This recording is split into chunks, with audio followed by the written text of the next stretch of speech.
বাঙালি মানে ইলিশ চিংড়ি রুই। বাঙালি মানে দুপুরবেলা খাসির মাংস দিয়ে কবজি ডুবিয়ে খেয়ে একটু ফিরে শুই। কিন্তু খাবার যাই হোক না কেন, শেষ পাতে মিষ্টি না পড়লে যদি আপনার মন কেমন কেমন না করে, তাহলে আপনি বাঙালি নন মোটেই। যারা ভাবেন কলকাতার মিষ্টি মানে শুধু রসগোল্লা, আজ সময় এসেছে তাদের ভুল ধরিয়ে দেওয়ার। বাংলার আনাচে কানাচে ছোট বড় বিভিন্ন দোকানে মিষ্টি নিয়ে বহু পুরনো কাল থেকে যে বিভিন্ন ধরনের পরীক্ষা নিরীক্ষা ক্রমাগত চলতে থাকে, তার ফলাফল হলো এই বাংলার শতাধিক রকমের মিষ্টির প্রকার ও তাদের জনপ্রিয়তা। ফুড রিভিউ সবাই প্রসূন ইউটিউব চ্যানেলের তরফ থেকে, তাই আমি প্রসূন বেরিয়ে পড়লাম আমার এই ৩০০ বছরের পুরনো সুন্দরী তিলোত্তমা নগরী কলকাতার বিভিন্ন জায়গার কিছু বিখ্যাত মিষ্টির দোকানের সন্ধানে। দাঁড়ান, শুরু করার আগে একটু আমাদের চ্যানেলটা সাবস্ক্রাইব করে বেল আইকন অলে সিলেক্ট করে দিন।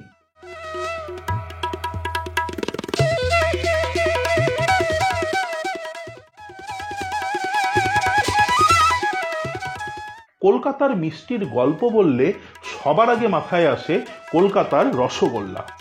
এই রসগোল্লার আবিষ্কারের কাহিনী তো এখন বহুল প্রচলিত, তাই সেই গল্পে না গিয়ে বরং আপনাদের চলুন নিয়ে যাই সেই দোকানে যেখানে আজকের যুগে দাঁড়িয়ে কলকাতার সেরা রসগোল্লা পাওয়া যায়। শ্যামবাজার এভি স্কুলের উল্টো দিকে রয়েছে প্রায় 150 বছরের পুরনো চিত্তরঞ্জন মিষ্টান্ন ভাণ্ডার। খাঁটি ছানা দিয়ে তৈরি নরম তুলতুলে স্পঞ্জি রসগোল্লার জন্য বিখ্যাত এই জায়গা। এখানে কিন্তু একমাত্র সাদা রসগোল্লাই পাওয়া যায়। দু রকমের রসগোল্লা আছে, 20 টাকা আর 25 টাকা করে পিস। এই দোকানে কিন্তু আরেকটি অদ্ভুত মিষ্টি পাওয়া যায়, যার নাম মধুপর্ক। দেখতে অনেকটা পুডিং এর মতন হলেও শুধুমাত্র দুধ ও চিনি দিয়ে বানানো হয় এই অপূর্ব মিষ্টি। আমরা ভ্যানিলা ফ্লেভার নিয়েছিলাম, দাম 40 টাকা।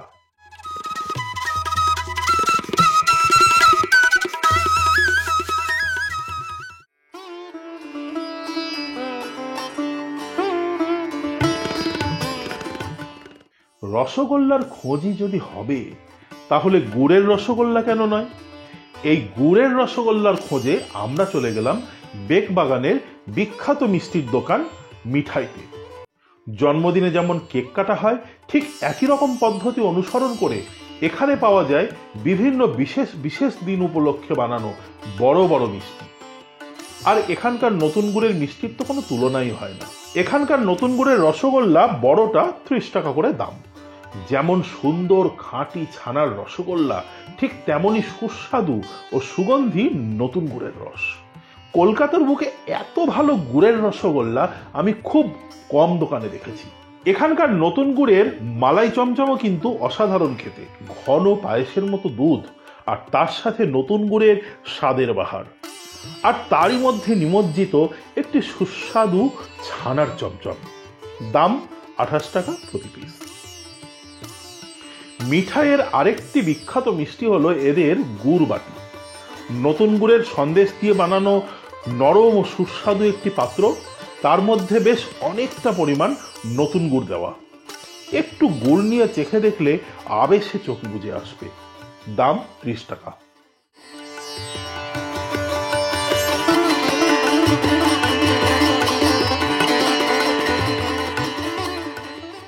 সন্দেশের কথা যদি উঠল, সন্দেশের রাজার কথা না তুললে হয়? আমার মতে কলকাতার সন্দেশের রাজা হলো গিরিশচন্দ্র দে ও নকুড়চন্দ্র নন্দীর দোকান। নাম দুটো সম্পর্কে কিন্তু যথাক্রমে শ্বশুর এবং জামাই। উত্তর কলকাতার বেথুন কলেজের কাছেই অবস্থিত 1844 সালের এই দোকানে কিন্তু শুধুমাত্র সন্দেশ পাওয়া যায়। হুগলি জেলার জনাইয়ের বিখ্যাত মিষ্টি মনোহরা কলকাতায় বসে খেতে হলে এই দোকানে আপনাকে আসতেই হবে।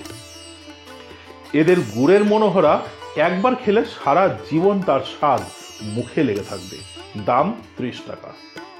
বাইরে গুড়ের আস্তরণ, তার ভেতরে খাঁটি ছানা দিয়ে বানানো নরম পাখির সন্দেশ। এখানে কিন্তু বিভিন্ন রকমের মনোহরা পাওয়া যায়, তার মধ্যে অন্যতম হলো এদের পেস্তা মনোহরা। 25 টাকা করে পিস এই মিষ্টির বাইরে ঘন সবুজ পেস্তা কুচির আস্তরণ, আর তার ভেতরে নরম পাকের সন্দেশ আপনার মন মাতিয়ে দেবেই দেবে। নকুরের ক্ষীরের সিঙ্গারা তো বহু প্রচলিত, আমরা নিয়েছিলাম এদের সরের সিঙ্গারা, দাম ৬৫ টাকা। বাইরের মোটা পুরু সরের চাদরে ঢাকা একখানা বেশ বড় সড়ো সন্দেশের মণ্ড, নরম পাকের সন্দেশ, তার ভেতরে অল্প অল্প পেস্তা আর আমন্ডের কুচি। খেলেই মনে হবে আহা, যদি আর খান কতগুলি তো।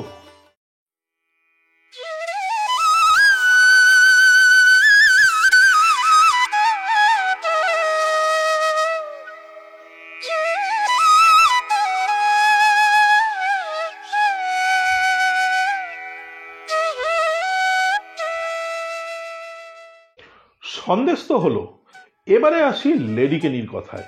ইংরেজ আমলে লর্ড ক্যানিং এর স্ত্রী লেডি ক্যানিং এর নামে যে এই মিষ্টির নাম, সেটা এতদিনে হয়তো সবাই জেনে গেছেন সমাজ মাধ্যমের সৌজন্যে।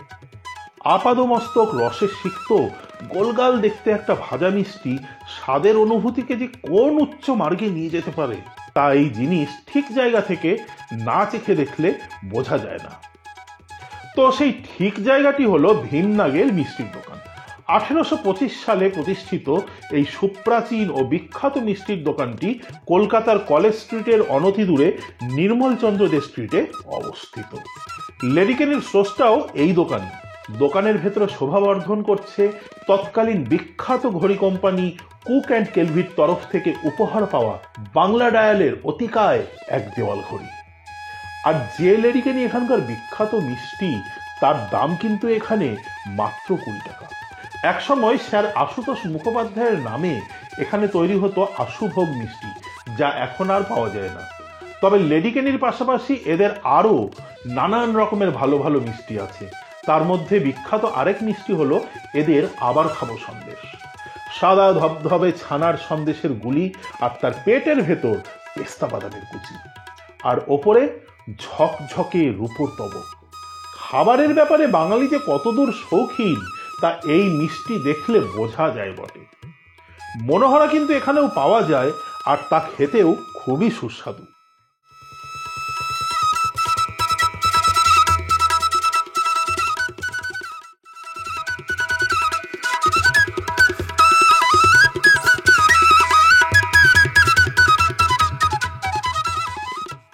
কলেজ স্ট্রিটের অদূরেই আছে কেশবচন্দ্র সেন স্ট্রিট। এর ধারেই আছে শতবর্ষ প্রাচীন একটি ছোট্ট মিষ্টির দোকান যাদবচন্দ্র দাস। পুরনো আমলের বিভিন্ন মিষ্টি তো আছেই, তার সাথে আছে এদের বিখ্যাত চিনি দই। আমাদের উত্তর কলকাতা খাদ্য সফরে হাতিবাগান ও বাগবাজারের খাদ্য সফরে চিনি দই দেখানো হয়েছে। এই দই মূলত সাদা, কারণ চিনিকে ক্যারামেলাইজ করা হয় না। তবে যাদবচন্দ্র দাসের চিনি দইয়ে একটু হালকা লালচে আভা আছে। জিজ্ঞেস করাতে জানলাম ওটা দুধকে ঘন করে জাল দেবার ফল। এখানকার চিনি দই 300 টাকা কেজি। এখান থেকে আমরা চেখে দেখলাম কলকাতার বিখ্যাত বাবু সন্দেশ। আকারে ত্রিভুজের মতন দেখতে এই খাঁটি ছানার সন্দেশে থাকে কেশরের সুগন্ধ আর মাঝে মাঝে পেস্তা কুচি। এই দোকানের বাবু সন্দেশ পাওয়া যায় মাত্র 15 টাকায়।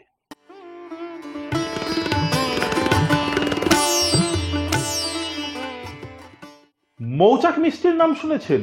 চ্যাপ্টা গোল রসগোল্লা, চিনির রসের গাঢ়ত্বের জন্য একটা হালকা লালচে ভাব, আর চিনির ক্যারামেলাইজেশনের জন্য অপূর্ব মিষ্টি একটা সুগন্ধ। এই হলো মৌচাক। আশ্চর্যের ব্যাপার, দক্ষিণ কলকাতার একটি বিখ্যাত মিষ্টির ব্র্যান্ডের নামও কিন্তু মৌচাক। আপাতত আমরা আছি এই ব্র্যান্ডের বেক বাগান আউটলেটে।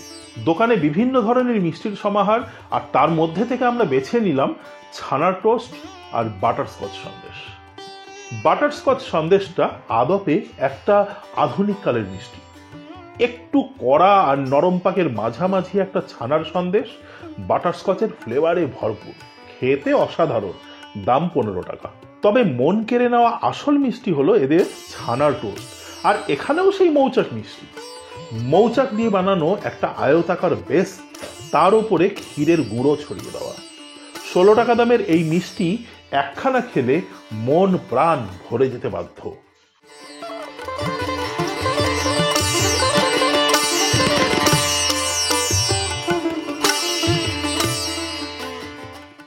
দক্ষিণ কলকাতার বুকে মিষ্টির জগতে যদি কোনো প্রতিষ্ঠান আলোড়ন তুলে থাকে তা হলো কিন্তু বলরাম মল্লিক ও রাধারমন মল্লিকের মিষ্টির দোকান।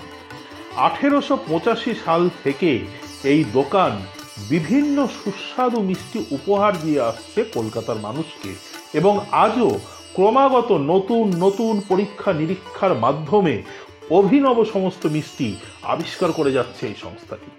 এদের এত রকমের মিষ্টি ও নোনতা খাবার আছে যে সেটা নিয়েই ঘন্টা খানেক আলোচনা করা যেতে পারে, কিন্তু সময়াভাবে এখানে আমরা 3টি বিখ্যাত মিষ্টি আপনাদের দেখাচ্ছি।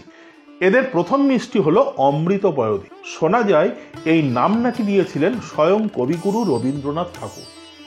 দই ও ক্ষীর সহযোগে প্রস্তুত ঘন একটি মিশ্রণ মাটির ভাঁড়ে জমিয়ে রাখা হয়।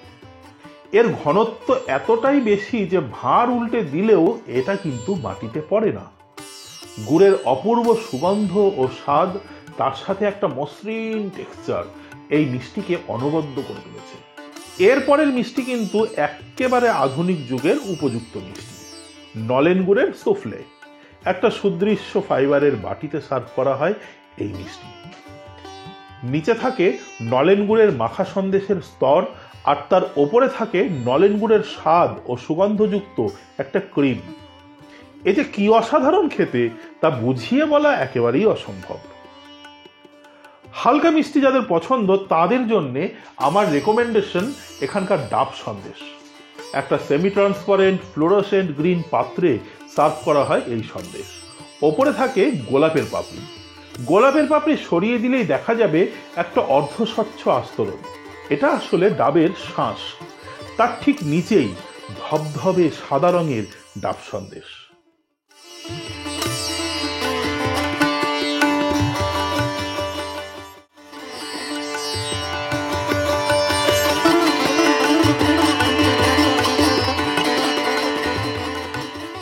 সে আমরা বিভিন্ন ধরনের মিষ্টির গল্প যতই করি না কেন, বাঙালির মিষ্টি কিন্তু রসগোল্লা দিয়ে শুরু আর রসগোল্লাই শেষ। আর রসগোল্লার আরেক খুঁড়তুতো ভাই হলো কেশর রাজভোগ।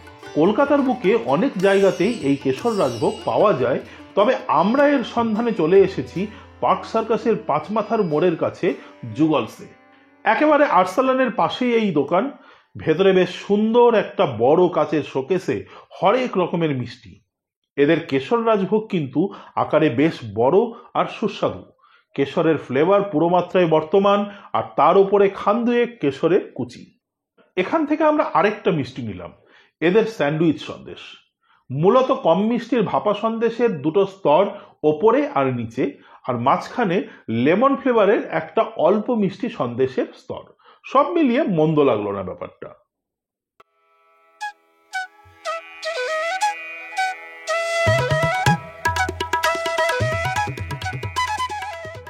কিন্তু কেশর রাজভোগের খোঁজ দেব আর সেই আদি অকৃত্রিম রাজভোগকে ভুলে গেলে চলবে? এই রাজভোগ যদি খেতে হয় তাহলে কিন্তু আপনাকে চলে আসতে হবে সূর্য সেন স্ট্রিটের পাশে অবস্থিত পুটিরামে। উত্তর কলকাতার একদম সীমানায় কলেজ স্ট্রিট থেকে ঢিল ছোড়া দূরত্বে অবস্থিত এই দোকান কিন্তু প্রায় 150 বছরের প্রাচীন। এখানকার মিষ্টি যেমন খাঁটি তেমনই সুস্বাদু, আর ঠিক ততটাই সুলভ। একটা প্রমাণ সাইজের রাজভোগের দাম এখানে পড়বে মাত্র 20 টাকা। রসে টইটুম্বুর একটা প্রমাণ আকারের কড়া পাকের রসগোল্লা, আর তার ভেতরে একখানা বেশ বড় সড়ো ক্ষীরের গুটি। রাজকীয় ব্যাপারই বটে। এখানে চিত্রকূট নামে এক ধরনের মিষ্টি পাওয়া যায়, 10 টাকা করে দাম। খাঁটি ছানা দিয়ে বানানো ল্যাংচাকে যদি ডায়মন্ড শেপ দেওয়া হয় তাহলে যা পাওয়া যাবে তাই হলো চিত্রকূট। আর আছে এখানকার সরের নাড়ু, 20 টাকা করে পিস। মোটা সরকে কুচি কুচি করে কেটে সন্দেশের সাথে মিশিয়ে তৈরি হয় এই নাড়ু। খেতে এক কথায় অসাধারণ।